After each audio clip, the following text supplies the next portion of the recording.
அன்பான நண்பர்களே,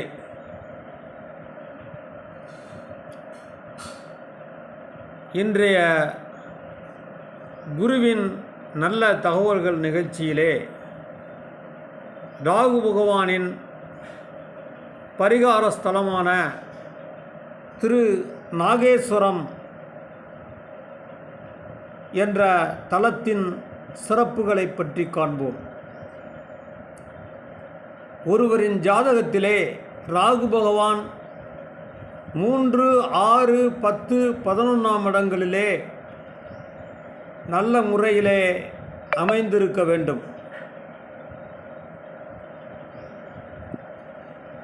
ஆதி கிரந்தங்களிலே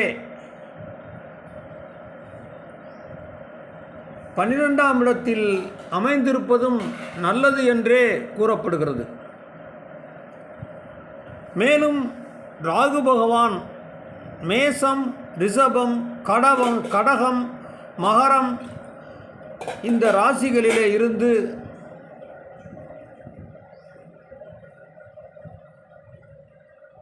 திசை நடத்துமானால் அது நன்கு என்றே கூறப்படுகிறது.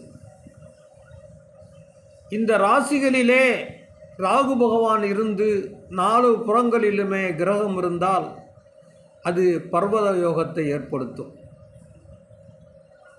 ஆனால் இம்மாதிரி அமையப்பெறாதவர்கள், ராகு ஜோதிடத்தில் நன்கு அமையப்பெறாதவர்கள்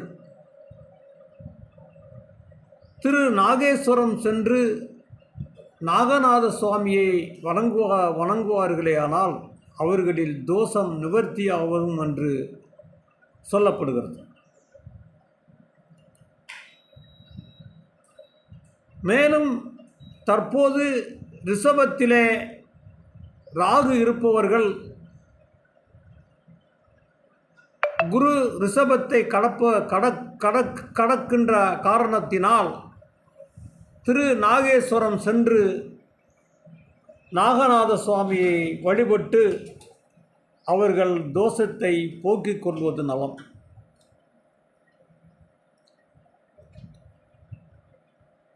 இந்த திரு நாகேஸ்வரம் தமிழ்நாடு மாநிலத்திலே தஞ்சாவூர் மாவட்டம் கும்பகோணம் வட்டத்தில் அமைந்துள்ளது. கும்பகோணத்திலிருந்து 7 கிலோமீட்டர் தொலைவில் அமைந்துள்ளது. நாயன்மார்களால் பாடப்பட்ட தலமாகும். சோழநாடு காவிரிக்கரையின் தென்கரையில் அமைந்துள்ள இத்தலம் மிகவும் சிறப்பு வாய்ந்தது.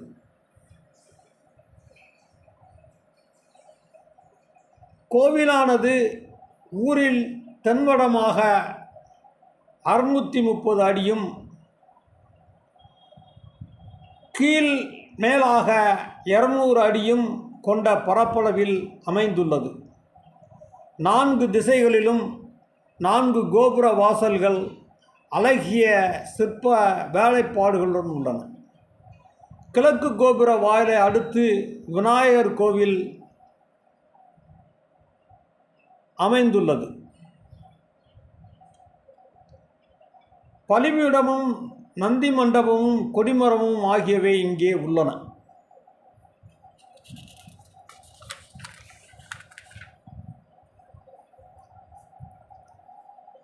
வெளிப்பிராகாரத்தில் தென்மேற்கு கோவில் ராகு சன்னதி உள்ளது. சிவபக்த கிரகமாகிய ராகு நாகநாத சுவாமி கோவிலின் 2வது பிரகாரம் தென்மேற்கு மூலையில் நாகவல்லி, நாககன்னி ஆகிய தன் 2 தேவிமார்களுடன் மங்கள ராகுவாக தனிக்கோவிலில் அமர்ந்து காட்சி அளிக்கின்றார். இவருக்கு செய்கின்ற பாலாபிஷேகத்தின் போது தலை மீது ஊற்றும் பால் தலையிலிருந்து வழிந்து உடல் மீது வரும்போது பாலின் நிறமும் நீளமாகி விடுகின்ற அதிசயத்தையும் காணலாம்.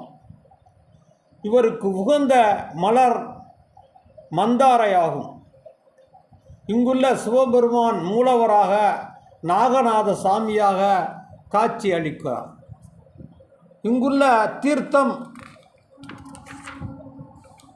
நாகதீர்த்தம் என்று அழைக்கப்படுகிறது. நாகதோஷம் உள்ளவர்கள் இங்கு வந்து பரிகாரம் செய்து கொள்ளலாம். கும்பகோணத்திலிருந்து பேருந்து வசதியும் உண்டு. மற்ற வாகன வசதிகளிலும் செல்லலாம். கோவில் அதிகாலை முதல் மதியம் 1 மணி வரையும், மாலை 3 மணி முதல் இரவு 11 மணி வரையும் திறந்தே இருக்கும். ஜாதகத்தில் ராகு திசை நடப்பவர்கள் அவர்கள் பிறந்த நட்சத்திரத்தன்று திரு நாகேஸ்வரம் கோவிலுக்கு வந்து விநாயகர், சிவன், குருகுஜாம்பாள் ஆகியோரை வழிபட்டு தங்கள் பெயருக்கு அர்ச்சனை செய்ய வேண்டும். ராகு காலத்தில் ராகு பகவானுக்கு பாலாபிஷேகம் செய்து விளக்கு ஏற்றி வழிபட வேண்டும். ஹோமம் நாகசாதி செய்யலாம்.